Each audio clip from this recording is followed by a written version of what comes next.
an upset against Nigeria, who won both our matches and are, of course, assured of a spot in the round of 16. I'm Lawrence Onwachuku Maxwell. You already know I'm doing this with Donald Senna. We'll take you through the first 45 minutes. At the 44th minute thereabout, we'll throw the phone lines open for your interaction, as well as the final whistle. In between, Raymond Akparore, of course, is standing by. He'll be giving us in swinger, while Donald and I in the studio take you through the motion. It's the return of Francis Ozoro in goal for the Super Eagles. I think this only points at one thing for me, Donald Senna, that the backup goalkeepers in the Super Eagles fold definitely are not up to scratch. Once again, welcome to the ultimate football experience. Yeah, most definitely. Once again, an exciting evening to you, Maximum Goal Coach, and of course, a wonderful evening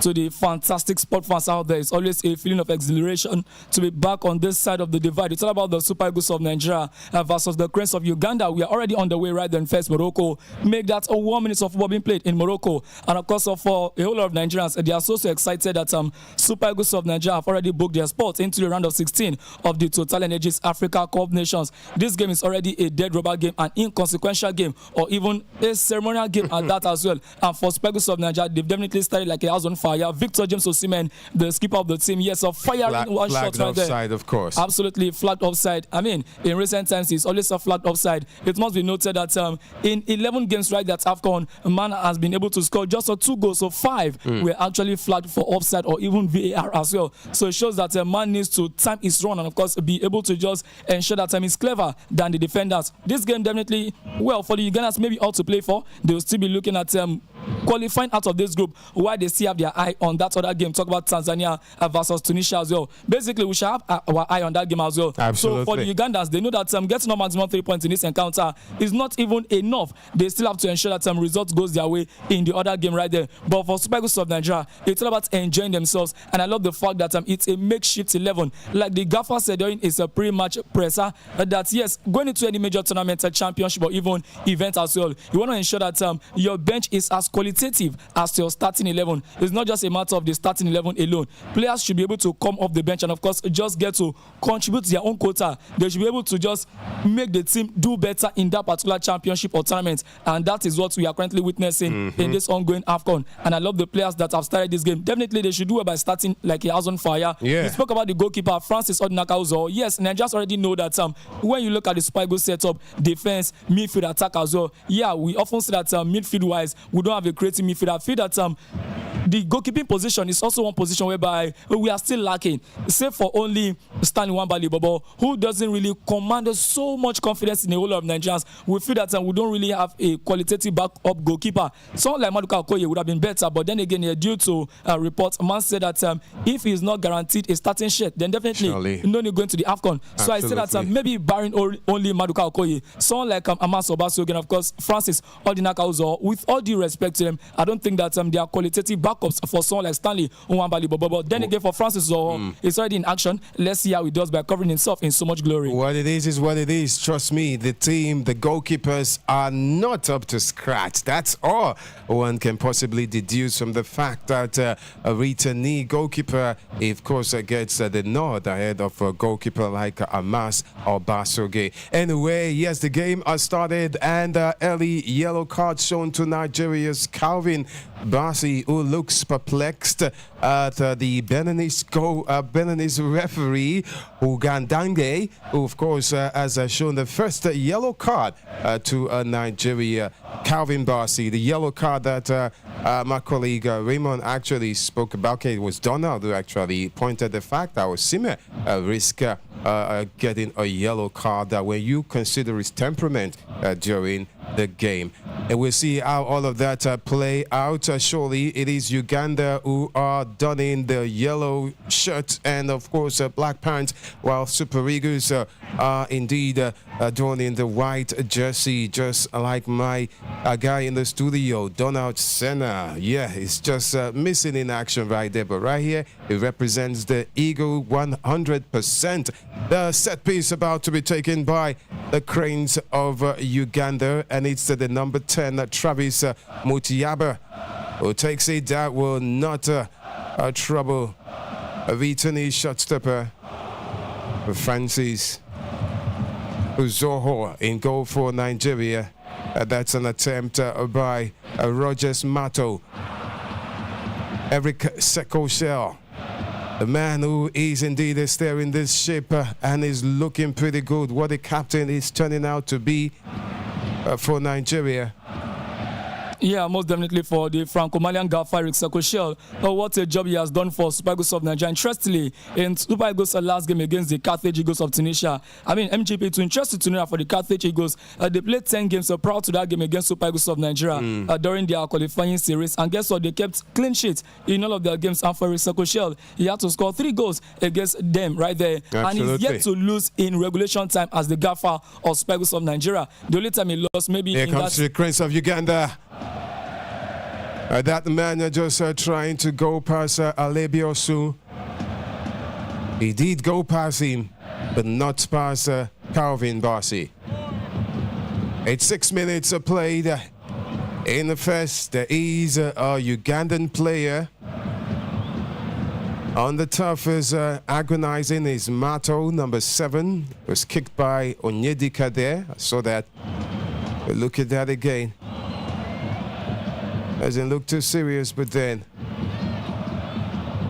it's football. 7 minutes of action. Paul Poots, the man, was calling the shot right there in the cranes. I remember Paul Poots in the dugout of Burkina Faso in 2013 when Burkina Faso went the distance, played Nigeria in the final of that Nations Cup and lost to the Super Eagles of Nigeria. Well, for Popot, this is a man that is not new to African football. Absolutely like not new. Said, he was actually in the final. That was far back in 2013, where that team was led by talk about Joseph Yobo. This is a man that is well-traveled. Yes, when you're talking about African countries. Before he went to Burkina Faso, he was actually with the Gambia. That was in 2008 up until 2011. 2017-18 he was with Kenya. 2018-2019 he was with Guinea. 2021 to 2023 he was with Congo. And right about now he's with the Cranes of Uganda. So he's well-traveled. He knows what it means to actually just coach a team on the African continent. He was pretty lucky, or rather unlucky, against the Super Eagles of Nigeria with the Burkina base. That was in 2013. Right about now, he's facing another Super Eagles of Nigerian team with another team, talk about the Cranes of Uganda. And for the Cranes of Uganda, obviously, they've got the numbers of Super Eagles of Nigeria. Proud to now, 8 games they played in all competitions. The Ugandans have won 4, Super Eagles of Nigeria won 2. And of course, the remaining 2 ended in a draw. The last time that they met was far back in 2018. It was a friendly game. And of course, it ended goalless right there. And for the Cranes, they are yet to win the Afcon. Their best performance was finishing as runners-up in 1978. So for someone like Paul Put, he knows that he needs to put in a whole lot of work into the Cranes of Uganda. A whole lot, but definitely not the spanner in the wheel of the Eagles. Anyway, the Eagles are already through to the round of 16. The worst that can happen, the Super Eagles will most definitely top the group because head-to-head at the end of the day, it looks good for the 3-time Africa champions. It's now 9 minutes. Nigeria taking a throw. Rien trying to distribute the ball, but didn't do that effectively as Uganda will orchestrate their own attack. The game hasn't really started as expected, though we've seen the Super Eagles with some quick fire attack led by Osime, who's on the ball now. It gives it back cheaper to Dele to Onachu. Onachu finds Onyedika. Onyedika slides in the board straight to Moses Simon on the left. He has a man. He beats 2 at the same time. What can he do? He continues. Moses Simon draws one. No, come on. It's a clearance. He was actually sliding through the defenders there. Well, at a particular point in time, I felt that I was doing too much right there. I should have just whipped in that cross into the 18-yard box. We had a whole lot of bodies inside the penalty box waiting for that crossing. The likes of Paulo Nuacho, the likes of Victor James Osimhen. But he was quite lucky that time he went through his defenders like Otnef going through Bota. And of course, he caught in. But for the Ugandans, they were just so lucky that the last ball did not get to the path of Victor James Osimhen. Super Eagles of Nigeria yet not to take this game like as if they are grabbing the bull by the horn, but they are gradually growing into this encounter. Yeah, they are indeed showing that the Cranes defense line ain't that solid. It can be penetrated. That is the early signs coming from Super Eagles of Nigeria. What a pass from Calvin. finds Adele. That's Chukwueze. Chukwueze returns the ball to Onyedika. Nigeria still prowling just at the edge of the area of the Cranes of Uganda, who have possession now. They try to clear the line. And that is done. Ball returns to the half of the Super Eagles of Nigeria, Calvin Bassey. It's Calvin playing alongside Bruno.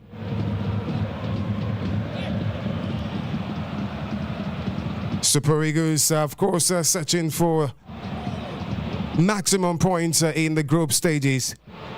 Already guaranteed a place in the round of 16 for the Cranes. Well, only an upset.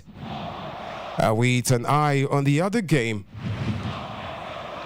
I would indeed see that they are one of those who would be fighting for a quarter-final ticket in the round of 16. Meanwhile, back to the action.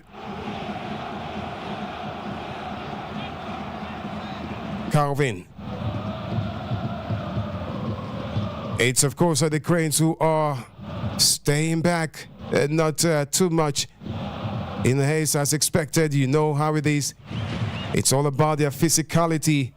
They'll also be relying heavily on a set piece. So we ain't expecting much of that open play attacker coming from this side, who definitely have a mixed youth with experience, Donald Senna. Yeah, most definitely maximum goal poacher. In as much as it is a fringe 11 for Super Eagles of Nigeria, with all due respect to the Cranes, player for player, pound for pound, they still cannot match the pedigree of the Super Eagles of Nigeria. This fringe 11 will definitely walk into any starting 11 of any other country right here on the continent of Africa. That tells you how blessed and, of course, how talented this squad of the Super Eagles of Nigeria is. But then again, yeah, they need to translate all of those on paper into results on the field of play. And for Nigerians, definitely, they want nothing short than victory. When I say victory, going all the way to bring back home the crown, bring back home the title. The last time the nation won the Afcon was far back in 2013. That's a long time ago. We know of the outbreak that the nation suffered. That was in January, February 2024, right there at the 34th edition of the Africa Cup of Nations. I mean, to be so blessed with this array of stars, it will be so disheartening. Of course, it will be a disservice to the nation for them to now be tagged as perennial underachievers. Reminds me of the Red Devils of Belgium if they don't go on to win something tangible. I mean, just looking at this competition that is currently ongoing, talk about the Afcon, how many nations actually have two former African footballers in their ranks? You will struggle. Maybe you talk about the Panthers of Gabon. You mentioned someone like Pierre-Emerick Aubameyang of Marseille. You talk about the Moroccans, obviously, current African footballer of the year. You talk about Achraf Hakimi. How many other teams as well have got two former African footballer of the year? That tells you that so much quality abound in this Super Eagles of Nigerian team. That's not to say that I want to overestimate them. We know that sometimes they can always just frustrate Nigerians. But then again, this competition is perfectly poised for them to go all the way, considering the fact that yeah, they did not even qualify for the World Cup. So yes, this is a tournament or championship whereby they can just get to appease in Nigerians as well. Maybe you go on to leave the title at the end of the day, and that will just ease the tension in Nigerians for not qualifying for the 2026 Mundial. All right, lifting the title definitely still some distance away. We are still in the group stage of the Afcon 2025 after the Group C action. Of course, we shift attention straight to Group D. In the meantime, in the other Group C action, it's still a 0-0 between Tanzania and, of course, Tunisia. Tunisia finding it difficult. I thought they were always going to find it difficult because I think Tanzania are not the weeping boys of this group, but rather I'd say Uganda are the weeping boys. Yeah, most definitely. I agree with you, Maximum Goal Poacher. I recall that whenever I talk about the Taifa Stars of Tanzania, what just comes to my mind is the current gaffer of Atlant FC. Talk about the Nazi Millionaires. That's the ex-international Emmanuel Amunike. I recall that he qualified the nation for the 2019 Afcon right there. And when you look at the group currently, Tanzania definitely for me are not the whooping boys, but the Cranes of Uganda. And for Tunisia, it's not like they're also high flying as well, because when you look at them at their last edition of the Afcon, they failed to win a single game in their group stage. So getting to even win their first game against the Cranes of Uganda simply means that they've matched the total number of points that they were unable to gather at Ivory Coast 2024. But then again, they need to do something more meaningful in this encounter. Look at how Super Eagles of Nigeria were able to just steamroll over them before they got 2 goals back in the encounter. If not, the Super Eagles of Nigeria just took their feet off the gas or even off the pedal. For the Tunisians, we've seen their game. It's not as if they are so lethal or they are so magical or even heads and shoulders above other teams right there in the group. I will not be surprised even if they go on to draw that game, or maybe the Tanzanians actually upset them in that encounter. All right, we definitely are monitoring both games right there.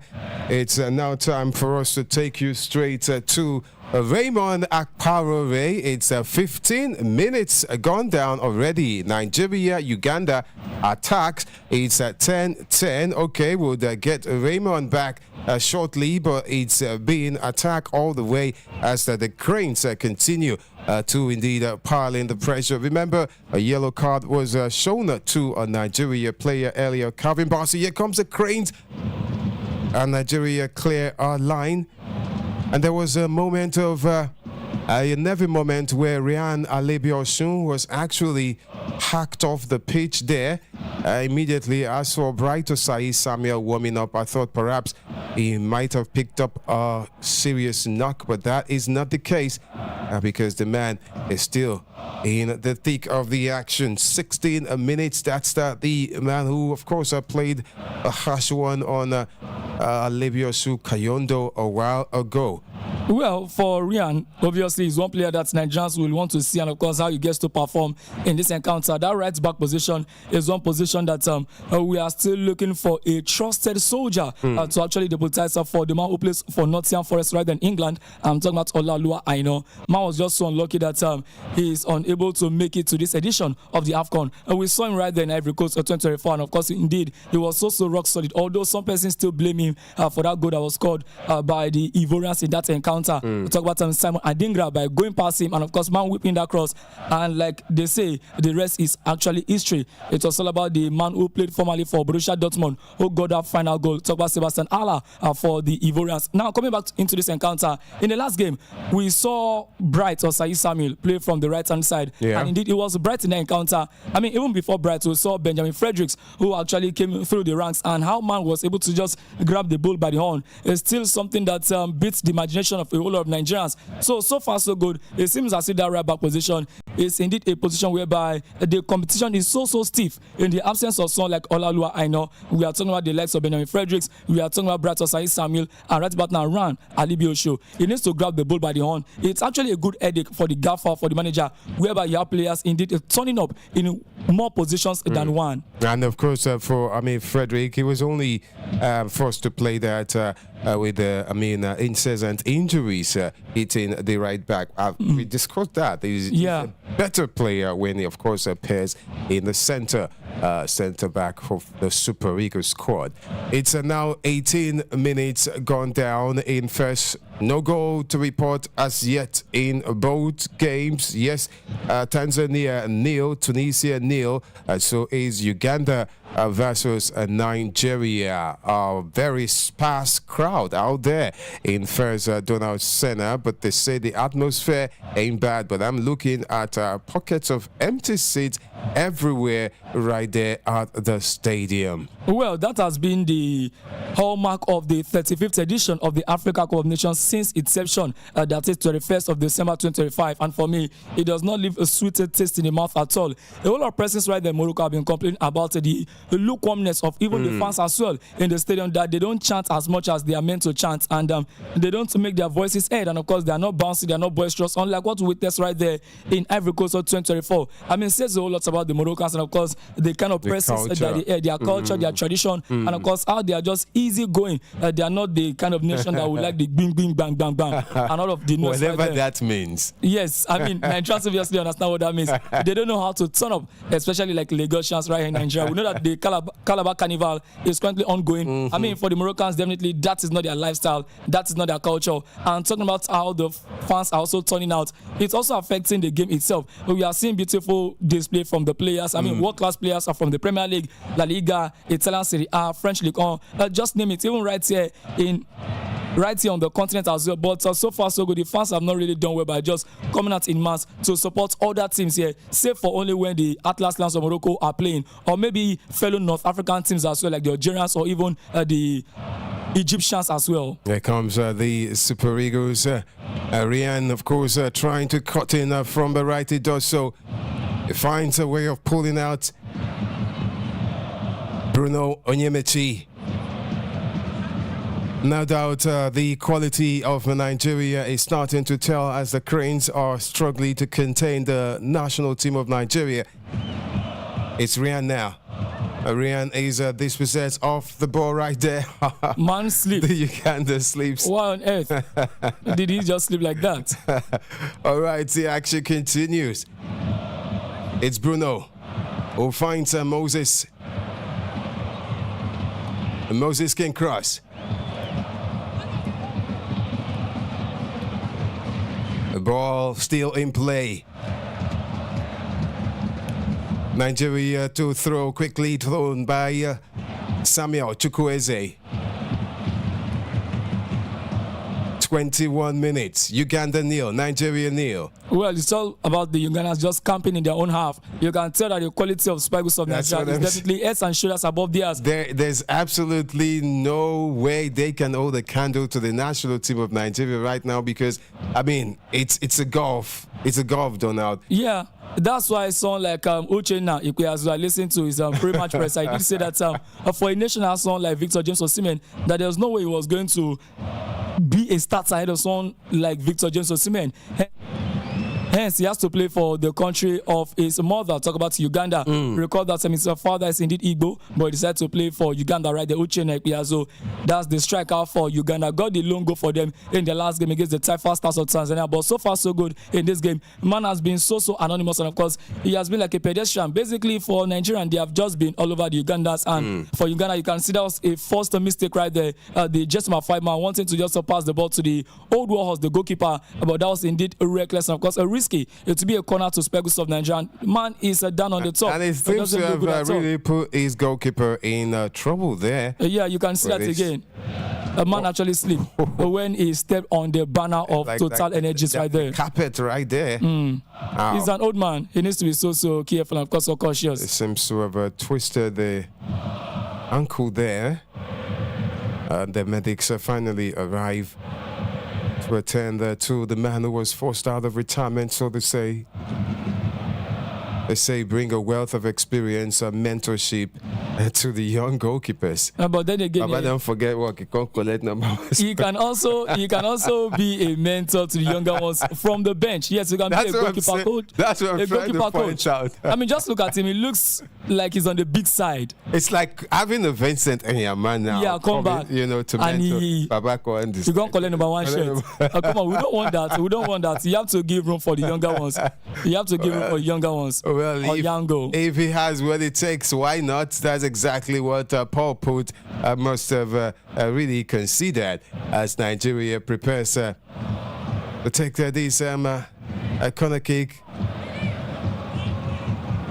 Victor Osimhen these days gets a whole lot of attention. A while ago, he was just limping. Perhaps someone stepped on his foot there. A corner to be taken by Moses Simon. Too much pushing, shoving in the area. The referee for Benin Republic calls the players to order. A corner is taken. It's a good one. Evades the Nigerian heads there. Ball is returned way back to Francis Uzoho. Well, for Francis Uzoho, man has not really had anything to do. So far so good in this encounter. He has been like on holiday simply because his teammates have just been doing all of the lost job for him. Camping in the half of Uganda, they don't have any business wanting to come out at all. It's just all about soaking the pressure and maybe hit Nigeria on a quick counter attack, and of course maybe when they also have set pieces like throw-ins, like corners, or even like free kicks as well. But then again, you still need to attack for you to have free kick in promising position or even get those corner or throw-ins as well. But with what we are currently witnessing, it's just all about one team playing, the other team defending, and they know that they want to qualify to the next round, and if they want to do that, they need to be more purposeful. I mean, they are playing as if they have already qualified into the round of 16, but then again, I'm not going to blame them. Or more or less, they're playing like they've already thrown in the towel. I don't think like, so. Let's end it now. I don't think so. Because this is there's their no pattern. fight in this team. Well, this is their pattern. There's no way they can fight more than this. If they come out to say they want to fight more than this, probably they would have considered a goal or two before now. Maybe this is the pattern. This is the ideology. They'll just come in, soaking the pressure. Maybe for the first half an hour, try as much as possible not to concede. Then going forward, they can now tweak their position or tweak their formation coming from Paul Put as well. Or maybe in the second half, they look at ways of just doing something better or catching the Spikes of Nigeria napping. And like the coach said during his pre-match press as well, he said he didn't know the Spikes team that he's going to face. Maybe now he already knows the team. They're coming in second 45. He can now change his pattern of play as well. And someone needs to call Moses Simon also to order, because, this might be a dead rubber, but somehow he seems to be approaching the game with some carefree approach. Like a classical attitude. One touch or too many, doing too much dribbling. He has to be talked to. It's a 3-1 shot. The tallest man on the pitch, Paul Onachu, being targeted there. It's the Cranes who restart play. Eagle 7 Sports Radio, 26 minutes gone down. The final Group C action. 0-0 at both center. Bruno. Paul Onachu. Dele Bashiru finds Calvin. The ball will not stay in play, could not be kept in play, as a camera pans on the chairman of the National Sports Commission, Malam Shehu Diko, right there in first to render support. You know, when you see top administrators like that, the team must be smiling. Well, it doesn't get bigger or smiling. better than that, absolutely. I mean, the team already did their job in the first two matches to qualify for the next one, and there were talks of match bonuses as well. They've scored as many as 5 goals. One of the most high-scoring teams at the current Afcon. I don't think any team has been able to score as much as 5 goals or even more than the Super Eagles of Nigeria. So basically, having someone like the head honcho of the NSC, the team will definitely be smiling. And of course, I'm sure that they as well want to post smiles on the faces of Osimhen on the attack. He needs someone to play with. Osimhen beats its marker and finds Onachu. Onachu cannot score. How on earth did Paul Onachu miss that ball inside the 6-yard box of the Ugandans for Victor James Osimhen? He did all of the lost job here. It was a true pass into the penalty box. He did well by cutting his marker, and then he dropped just a neat pass towards the path of Paul Onachu. Paul Onachu had no business missing that ball at all. It was even more than a penalty. A penalty is 12 yards, but you were inside the 6-yard box. You just like that simply passed the ball. Dele Bashiru, Nigeria finally. He has just made up for that miss. He himself. No doubt. Paul Onachu banks in the first goal for the Super Eagles, assisted by Dele Bashiru. That's the way to do it. That's the way to do it. Obviously, Nigerians will not be surprised that Super Eagles of Nigeria have done well by just rattling the back of the net. We expected that they were going to score at least a goal in the first half against the Cranes of Uganda, because so far so good in this tournament. The Cranes yet to keep a clean sheet. In their first game, they were decimated by the Tunisians for 3-1. Second game, they played at a 1-0 draw versus the Taifa Stars of Tanzania. With all due respect to the Taifa Stars, if they can score against the Cranes of Uganda, so there's nothing stopping Super Eagles of Nigeria from also scoring against the Cranes of Uganda. Indeed, a well goal from the Super Eagles of Nigeria. From the left-hand side, it was a caught in, and of course for Paul Onachu, redeemed himself in a matter of less than 60 seconds. The old one also Yango has been beaten. Just number 19 man, Paul Onachu of Trabzonspor, definitely spurs Nigeria to the first goal. He has brought the blistering scoring form in Turkey straight to the Afcon. Surely his open scoring for Nigeria until Dele Bashiru is being applauded there for the assist by Victor Osimhen, 27th minute goal by Paul Onachu puts Super Eagles ahead against the Cranes of Uganda. And it's, of course, Nigeria who continue to dominate possession. Bruno Yemechi saws Victor Osimhen free there, but the flag is up. Well, for Victor, once again, I feel that a man needs to work on his position. And He really does, especially at the Afcon. Not just at the Afcon, even at the club level as well. When you watch him, it's always found one thing. When you talk about offside, the back of four or the back line often know how to keep him offside. And I think that he needs to be more clever. He needs to be more intelligent about all of those. It's quite interesting to even know that two Turkish strikers are actually leading the line for Super Eagles of Nigeria. Victor James Osimhen for the Lions of Galatasaray, and of course, Paul Onachu for Trabzonspor. And of course, already half and half were being played right there in the other game as well. Tanzania, of course, Tunisia still goalless right there. Super Eagles of Nigeria 1, and of course the Cranes of Uganda 0. Now let's look at the statistics. So far so good. In as much as we have said that it's just all about Super Eagles of Nigeria dominating all departments. A shot on target, 0 to Uganda, 2 to Nigeria. Shot off target, 3 to Uganda, 0 to Nigeria. Ball possession, 36-64. Corners, 1-1. Offside, 1-1. Fouls, 0-4. Throw-ins, 4-6. Yellow cards, 0-1. Record that yellow card went to the Fulham defender. Talking about Calvin Bassey. And for crosses, 1-2. Goalkeeper saves, 1-0. Goal kicks, 1-4. Most important stats after 30 minutes right there in Fez, Morocco. Super Eagles of Nigeria 1, Uganda 0. And of course, that goal being scored by Paul Onachu has definitely altered the group standings. Nigeria at about now 9 points, Tunisia 4 points, the Tanzanians they've got 2 points, and of course the Cranes they've got 1 point. All right, the action non-stop. The Super Eagles matching on. I mean, each time we turn attention to this game, it's always the Eagles on the ball. This time around, Samuel Chukwueze dispossessed there.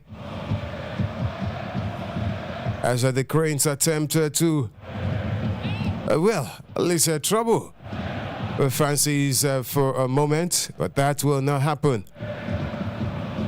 Close marking. Well, that was a bit harsh, says the referee from Igbo. It was too hard. The referee was right in front of the action. Another look at the amendment of Paul Onachu. Actually missed a while ago, but this time around he poked it in for the Super Eagles. His first goal at the Afcon. What a way to go for him. I'm sure that he'll be so happy about that. Getting his first start right here in the Afcon, and of course getting his first goal as well. Beautiful as well coming from Faisal Delebashiro. This is a woman that has just been looking for a way to crack into that first team squad of the Super Eagles of Nigeria. He has always been in and out. I recall that during the time whereby the preliminary list was actually released, his elder brother was also part of the squad as well, but at the end of the day he was dropped. Not looking good at all for Yango, the old war horse. That's the goalkeeper and of course the skipper of Uganda. A man is definitely down on the top. Maybe age already catching up with him. I don't think that he can actually continue in this game. We can already see bodies moving right down the bench. Oh, surely. It's expected. You know how it is. This is a 2025. Yango actually retired in 2019. Can you imagine? 2019. That's some 6 years ago. And it was called back in 2025. And this is indeed high-level football, especially when you are facing a team like They don't Spikes know of what's Nigeria. happening. Yes, they don't know what's happening. There's no way you can actually play at this high level. It's high intensity against one of the fiercest attackers in world football, Victor James Osimhen. There's no way you not pull something. He surely has pulled it and is already taking off his gloves. Can't do this anymore. While the Super Eagles supporters continue to drum all the way as they realize the camera span on them, more celebration, jubilation. I guess that's what is really charging up the atmosphere right now, because other than that, that stadium looks literally empty, Donald. Well, at the end of the day, for the players, they've also said that the support of the fans can definitely not be overemphasized or even underestimated. We often talk about the 12th man. I mean, at the end of the day, what's a football without the 12th man? Recall that even in recent times, FIFA, they've been under scrutiny. They've been under so much criticism for the exorbitant amount of ticket prices for the 2026 Mundial. And yesterday, during a summit right there in Dubai, the FIFA president, Gianni Infantino, is it Gianni Infantino? Gianni Infantino, yes. Yeah, of course. Yes, he's the one, not that of UEFA. UEFA is Alexander Cheferin.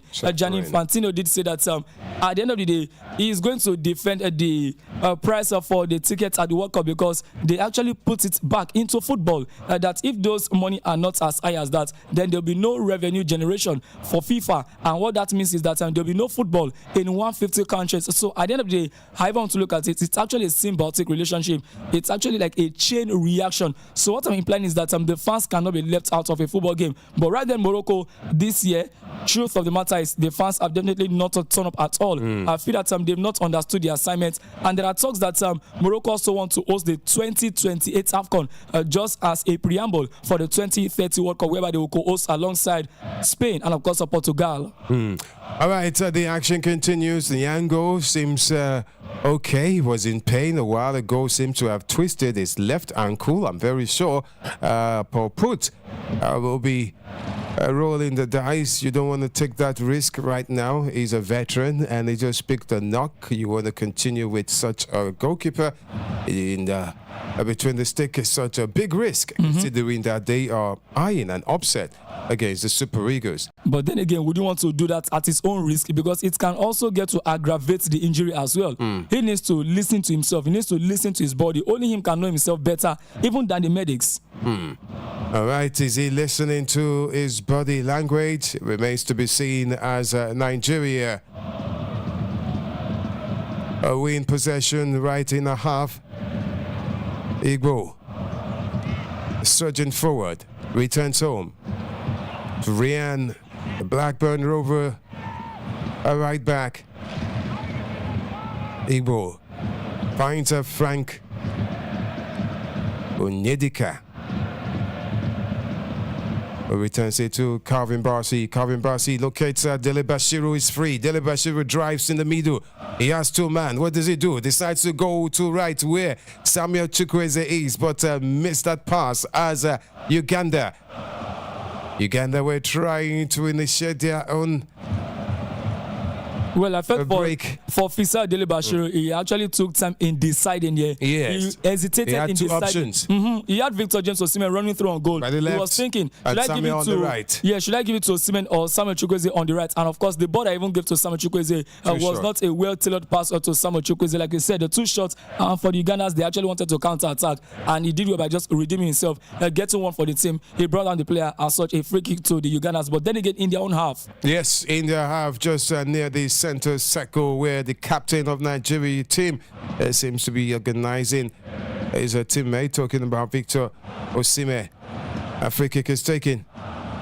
I think the icing on the cake would just be Victor James Osimhen getting a goal just as he's captaining the team.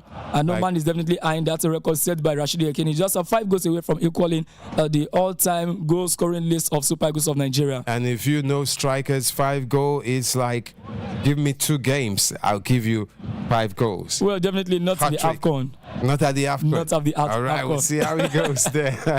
5 goals in 2 games at the Afcon. Come on. All right. I don't see that. A hat-trick and a brace. How is that not possible? No, you ain't playing against South Principe. 1-0, still the score. He gets it so far in the knockout stages. Utek Peazu has definitely been packaged there by Calvin Bassi. Yeah, you know what they say in local palace MGP, no Lukuche face. No Lukuche, yeah, they ain't looking at that they man. Definitely ain't looking at Uche's face at all. It's a total control of that unit. Uche must really be feeling like a time will come where I'll go past you, but for now, the defense line of the Eagles is implacable. They have stood firm against this side who have barely threatened in this half. And I think that's why we cannot even really talk about the goalkeeper Francis Odinaka. I really want there to be a goal-mouth action whereby he's actually called to action. I really want to see how he does in this encounter. But in a situation whereby the opponents are not even threatening him or even just coming at goal, it's difficult to even talk about him as well. Difficult to talk about him as well. Moses Simon thought he had lost that ball, but still, ball on his feet. Yes, Moses Simon crosses. Oh my! Onachu was looking for a pass. I thought he would have been twisting and turning and trying to hit that by himself. He was actually back in the goalpost, and that was a fine passer from the left-hand side coming from Moses Simon. For Moses Simon, he's just enjoying himself. He's having a field day, just dribbling the Ugandans as if he were look at this again. Yes, he had his back against the goalpost, so he knew that Victor James Osimhen was in a better position to score. So for Moses Simon, he's just going past the Ugandans as if he's dribbling his kids in the garden. But once again, for the goalkeeper Yango, man doesn't look good at all. Just look at him right there. He's actually groaning in pain. I think it's high time Paul put him out of this misery. I'm disappointed that Paul Put has left him on the pitch for this long. He's done on the top once again. You know these things. This is definitely going to affect their confidence going into the rest of the game, especially the substitute goalkeeper who's been warming up. He has warmed up. They told him to go sit down. He's back on his feet to warm up again. Get the stretcher onto the pitch and take him out. Are they saying that without the old warhorse, the team cannot play without him? Wow. Well, of course, situation report in the other center. Well, still no goal to report right there between Tanzania, of course, Tunisia. Still goalless of 40 minutes right there. Saving 40 minutes right here in Fez, Morocco. And of course, the goalkeeper is still being attended to by the medics right there, Onyango. Just my 18-man. He's back on his feet, but I feel that for his own sake, he should be taken out of this game. But once again, a replay of that. It doesn't look as if anybody actually got close to him. Nobody got close to him. He jumped to save the ball that was hit by Paul Onuachu. And he landed on that left foot. So it shows that it's a niggling pain. It's a niggling injury, and of course, he just needs to go out of this game and take care of himself. The medics need to just look at him better. It looks as if he wants to continue. It's not about he wants to continue. Is he fit to continue? Well, we all want to do this. He might pull. Are you good enough? He might pull a Kepa Arrizabalaga. I ain't coming out. Eagle 7 Sports Radio. He's still continuing. He wants to pull a Kepa Arrizabalaga. Why is Nigeria not taking advantage of this? You know, just get those long balls into outside the area. Shots as well. Long balls into the area, and we scored 2 goals in this half. Well, it's glaring. Anyway, it's the same goalkeeper who has the ball as he clears one long into the half of Nigeria.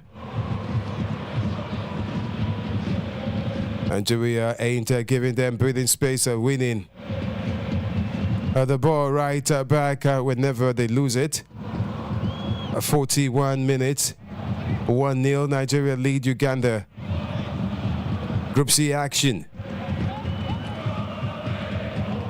Bruno playing that one at the touch. It's a throw into Uganda. Uganda not giving Nigeria any form of threat at all.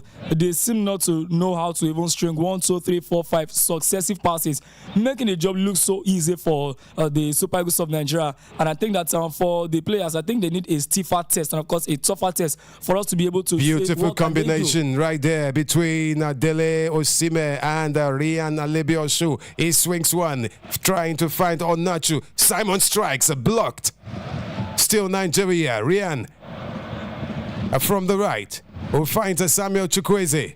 He returns it right back into the area. It's nodded off. The spell of attack continues, but not anymore. As the Cranes will try one. Uchenna, a brother by Calvin. Calvin breathing down the neck of Ikpeazu, the good tell now your brother. Now your brother. Now wait till you the chop in the chop. He's on the yellow though, so just be careful about Calvin Bassey.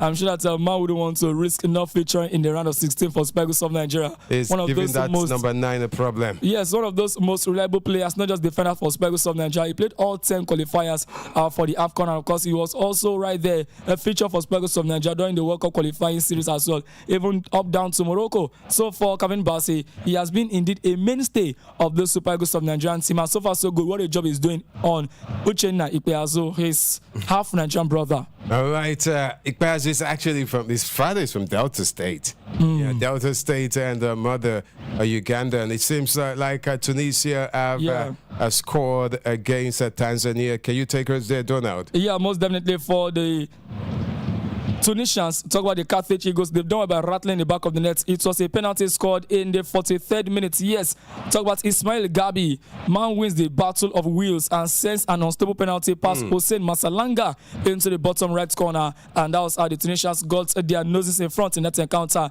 against the Taifa Stars of Tanzania. And of course, when you look at the standings currently as it stands right about now, for Tunisia, they now move for 6 points. Yeah, most definitely for Tanzania, they still go 1 point. And of course, for Uganda, 1 point as well. Well, doesn't look good for the Cranes of Uganda so far, so because I mean they actually need a positive result in that encounter to go to Tunisia. It doesn't look Tanzania. For both Tanzania and Uganda. Yes, so they are both on 1 point, and for Tanzania they've got -2 goal difference. That's why they are third on the log. And for Uganda they've got -3 goal difference because they've been swallowing goals like hot eba in this group. So for Tunisia, they are currently leading 1-0. It's hard to take a penalty. All right, yes, 1-0 they lead the Taifa Stars of Tanzania.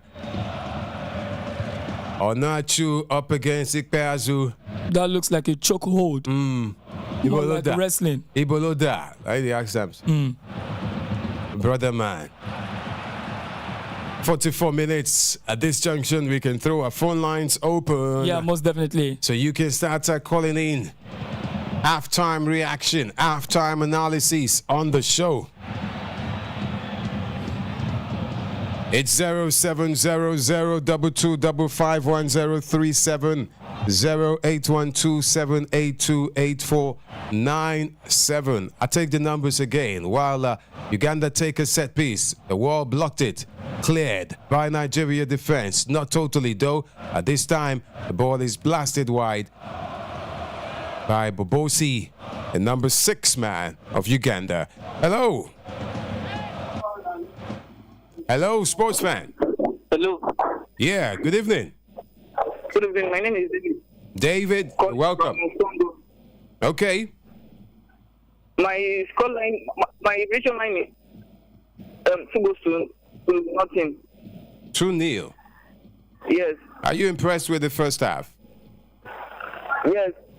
No, they will score the second goal, second half. In the second half, okay. Yes. Thank All you very much. Thanks, Dave. Thank you. Eagle 7 Sports Radio. Okay, we have a Raymond, flawless one. What's up? Raymond. It's okay. It's okay. It's Good. Good start by the Eagles in this first half. You know, I predicted 2 goals to nothing. It's 1 for now. But I think the scoreline does not really matter. It's about our guys being ready for the next game. But what matters is moving to the quarterfinal for the round of 16. And we've had a fair outing, leading 1 goal to nothing. And there's been some bit of understanding. How the coaching crew too are taking note of those who can possibly be in the next squad regarding the next serious fixture we're having. All I pray for is that let us avoid injuries, let's avoid card offenses and all of that. They will be home and dry. I face anybody that will come away in the round of 16. But generally, it has been a good tournament for Nigeria. I remember as a boy, schoolboy, some years ago, I was waiting for Eagles to get a goal against Uganda in a friendly game at Samuel Gumuda Stadium, Benin City. I'm talking about 10 years or thereabout, back counter. So it's good that at least today's Eagles are leading Uganda by 1 goal to nothing. It's not over. Second half will be key because the Ugandans they might still want to prove that they can turn the table and finish the tournament on a respectable note. Just 1 point for them, not good enough for them to take to Kampala. So I expect more pressure from them. But the Eagles should be steady. Eagles should be able to convince everybody that they are capable of winning not just a round of 16, but even the African Cup of Nations for the 4th time. Interesting. Now, Raymond, Donald and I, we looked at the quality of Uganda against Nigeria. When you juxtaposition these, I mean, it's so glaring that we are miles ahead of the team. We also saw the moment where their goalkeeper, who it's obvious is injured, but he has continued to stay on the turf. What do you make of this situation where you talk about African football? Yeah, Eric Sakuchesh, he has to bring his best legs to the next stage. And perhaps maybe still want to give it a few minutes for this half or second half. But definitely, every coach wants to play safe and bring her best players to the next stage of the competition. I think he's taking notes. The medical crew is also taking notes. At times, could say, okay, let's bring this player out. The player could decide to hang on. Or maybe the coach could have some other option who he wouldn't want to display or confuse the opponent ahead of the next fixture. Perhaps he just wants to see out the half. Strategies. But what Nigerians want to see is a good outing in not just this game, but of course the championship generally. All right. Okay, that's the voice of Mr. Flores all the way from Lagos. We'll get back to you. For now, let's quickly turn attention to the action. We have 4 minutes added. Lebiosu. Well, another challenge there that doesn't look too good, but this time it's Samuel Chukwueze. We have a call. Hello? Hello? Hello, good evening, sir. Good evening. Good evening from the studio. Yeah. My name is Oga Jeremiah. I'm calling from Papa. All right, Jerry. This goal will end by 2-1 in the favor of Super Eagles of Nigeria. Okay. Because the Nigeria Super Eagles, they are attacking them, and thank God say Paul Onato don't score the first goal from Super Eagles. Victor James Osimhen scored the second one, and then they go 4-1. Thank you. 2-1. All right. Good predictions there. Eagle 7 Sports Radio with a set piece for Nigeria. Osimhen calling for the service is our best friend in the team, Samuel Chukwueze, alongside Simon behind the ball is taken. And that is quickly put under control by the Cranes. They can break. A number 6 man. Yeah, good defensive job right there by the Nigerian. You can tell that this is what the Ugandans always wanted. A quick counter-attack. Finally, the Benin referee below says half-time. Half-time right there in first. The Super Eagles in command of the final group game against the Cranes of Uganda. Goal scorer Paul Onachu. Just a few seconds after missing what we described as a sitter, he quickly make amends by scoring Nigeria's only goal in this game after 45 minutes.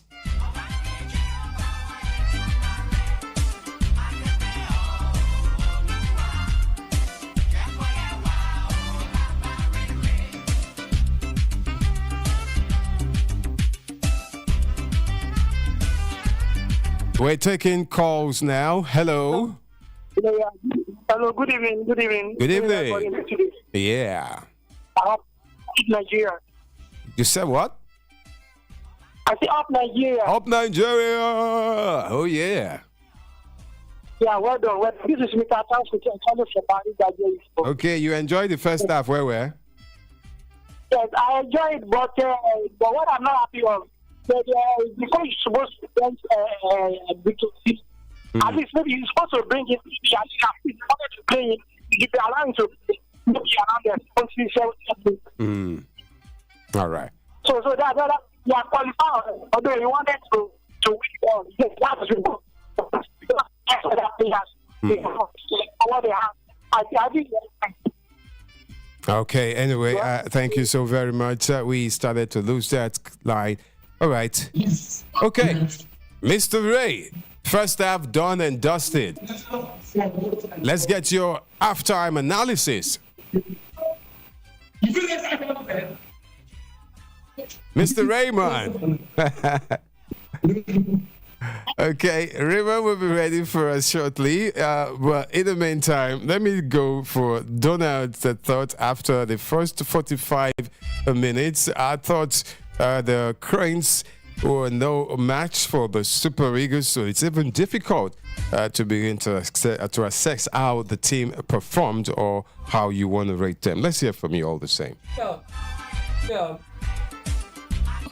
I did say that during the course of the game as well, that for the Cranes of Uganda, they did not really come to the party in the first 45 as such. It's actually quite difficult for us to rate the performance of the Super Eagles of Nigeria because, I mean, at the end of the day, it was just all about one team playing and, of course, the other team defending as well. But like I said earlier, when you look at the quality of the players, pound for pound, like it's been said in boxing, there's no way you can compare the Cranes of Uganda to Super Eagles of Nigeria. It's actually like heavyweight boxing versus light weight division. Definitely, there's actually a gulf in quality, and that's what we've seen so far so good in this encounter. But for me, the positives and of course the highlights I definitely want to pick out of this game is that the gaffer has now shown that yes, there are players that are on the bench that you might also get to need when the going gets tough for the team. Like he said as well, in a tournament or in a championship of this magnitude, it's not just all about the starting 11, but players on the bench as well. Players that can definitely change the course of a game, be it individually or maybe added to the team as well.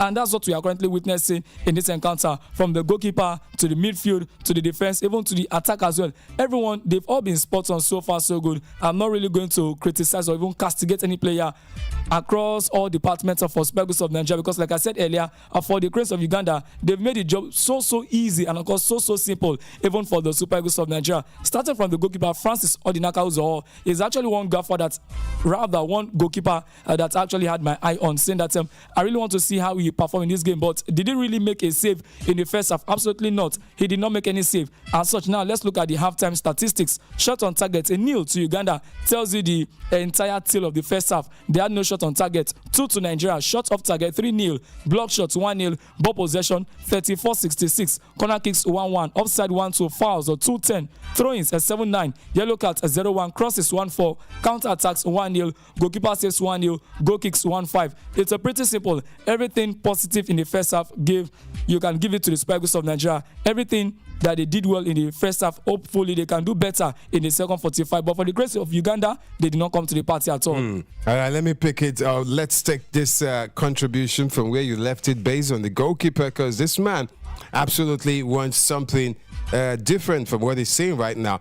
He says, your name is Olokpade Sakiru from Itaoshi. Right? Yeah, Itaoshi. Itaoshi. The Super Eagles are not doing badly in the encounter, and they and the rotation of players is good too. So it will afford the coaching crew the opportunity to see who else could gate crash into the main team. I wish to see the goalkeeper tested and see if he could replace Nwabali. I wish the Super Eagles the very best in the tournament. Do you think even if he's tested and he stops 4 gilt edge opportunities in 5 minutes, do you think? Absolutely not. I already know where you're going to, MJP. I already understand your question. Please go There's no way ahead. Stanley Nwabali will actually be benched by someone like Francis Odinaka Uzoho. With all due respect to him, Yes, I of feel course. that the only person that can actually give the Chippa United shot stopper a good run for his money is Maduka Okoye. And that's why Maduka Okoye for Tunisia did say that, look, if I'm not getting the starting shirt, I'm not going to the tournament. That tells you a whole lot about his mentality. Quality. And of course his quality and the kind of club that he plays so far as well. Having someone like Stanley Nwabali Bobo just dominate the starting 11, it tells you that for persons like Amos Obasoge and of course Francis Odinaka Uzoho, they are contented with just being backup goalkeepers. Maduka Okoye was not contented being a backup goalkeeper. So yes, they can come into these fringe games or these ceremonial games or these dead rubber games, even if he makes a point blank save against Ronaldo, Messi, Mbappe, Haaland, Harry Edward Kane, there's no way he can actually bench a son like Stanley Nwabali Bobo. And of course, you also have to look at his body language as well. Does he really have the charisma? Does he have the wherewithal? Is he also confident in himself to indeed just dispossess a someone like Stanley Nwabali? I think he's past it. He had his time and he fluffed his chances. With all due respect to him, I don't think he's ever going to get a better opportunity than he's had in the past. He's even lucky that he was brought back into the team. That's why I said the goalkeeping department is so poor and porous. So for him to come back, pathetic. That's what it means. Nigerians obviously ain't so confident in him. I recall the last Afcon MJP, he was brought in, I think that was against the indomitable Lions of Cameroon, when Stanley Nwabali Bobo also picked up something. I recall we were still in Pansheke then, and you could hear the noise at the lounge when he was actually jogging to come into the game. Nigerians were not so confident in him when he wanted to be be introduced into the encounter. When you have such goalkeepers that even your teammates, they are scared. Even you yourself, you don't command and you don't exude so much confidence. Second half of Nigeria versus Ghana. Second leg. Yeah. The Qatar World Cup playoff. You could see it. Man was all jittery. He refused to come out for second 45 minutes. That says a whole lot about his personality. But when you refuse, and they often say that you need to believe in yourself first before others can believe in you. When a goalkeeper or even a player gets to that level whereby they begin to doubt themselves, that is the beginning of the end. Now they need a psychologist to psych them up. Help them get right back to that peak shape. Good evening, sirs. This is Mayowa from Shomori, Obantoko. I'm not watching it, but I'm enjoying your comments here, low key in my room. Why low key? Make it high key, brotherly. My guy, the way I'm listening to the man, God really save Uganda. Seriously, yeah. If it were to be the normal starting 11 of Super Eagles of Nigeria, maybe at least 3 goals in this encounter. But then again, MGP, football doesn't work like that. Football really doesn't work. It might be the starting 11 and they might have not scored. Okay. All right, let's continue reading your comments. That's talking about Mayowa. You say the way I'm listening to the match, God really save Uganda. That Ademola goal machine is absent due to the fear of yellow card. I predict 3-0 in favor of the Super Eagles of Nigeria. Can we take this one then go for a breather? Up Super Eagles, he says.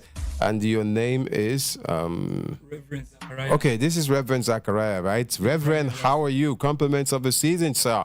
Thank you very much for your comment. Okay, stay with Eagle 7 Sports Radio 103.7 FM. We'll be right back for second 45 minutes in Fairs. Nigeria 1, the Cranes of Uganda 0.